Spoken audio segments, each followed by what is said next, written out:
இன்னைக்கு கைடல் ஓவர் கலந்துக்கிற ரித்தீஷுடைய ஒவ்வொரு பார்ட்டியிலையும் அவங்களுக்கு 35 லட்சத்துல இருந்து 40 லட்சம் ரூபாய் வரைக்கும் ரிட்டர்ன் கிஃப்ட் கொடுத்திருக்காங்க. இதற்கான ஆதாரங்களும் கைப்பற்றப்பட்டிருக்காமா. இதை தொடர்ந்து நடிகை கைடல் ஓவர் எந்த ஒரு போஸ்டும் சோசியல் மீடியால போடாம எல்லாத்தையுமே நிறுத்தி வச்சிருந்தாங்க. சுமார் ஒரு வாரத்துக்கு அப்புறமா முதல் முறையா தன்னை பத்தி வந்துட்டு இருக்கிற செய்திகளுக்கும் வதந்திகளுக்கும் அவங்க இன்டைரக்டா ரியாக்ட் பண்ணி இன்ஸ்டாகிராம் ஸ்டோரி ஒன்று அவங்க ஷேர் பண்ணியிருக்காங்க. அதுல அவங்க என்ன சொல்லியிருக்காங்க அப்படின்னா, வாழ்க்கையில பெரிய விஷயங்களை சாதிக்கணும் அப்படின்னா பல தடவை தோல்வி அடைய வேண்டியதா இருக்கும், கேலிக்கும் கிண்டலுக்கும் ஆளாக வேண்டியதா இருக்கும். ஆனா ஒவ்வொரு தடவையும் நான் கீழே விழும்போது நான் முடிச்சிட்டேனா அப்படின்னு எனக்குள்ளேயே கேட்டு, இல்ல அப்படின்னா மீண்டும் எழுந்து நிக்கணும் அப்படின்னு அவங்க சொல்லியிருக்காங்க. அதாவது ரீசெண்டா கைடல் ஓவர் எதிர்கொள்ற சவால்கள், விமர்சனங்கள் அல்லது பிரச்சனைகள் சம்பந்தமா இன்டைரக்டா அதை பத்தி போஸ்ட் போட்டிருக்காங்க.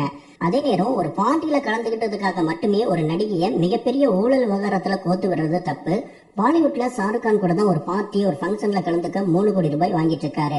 அதுக்காக அவரையும் தப்பு சொல்ல முடியுமா அப்படின்னு கைடல் ஓவருடைய ரசிகர்கள் கமெண்ட் பண்ணிட்டு இருக்காங்க.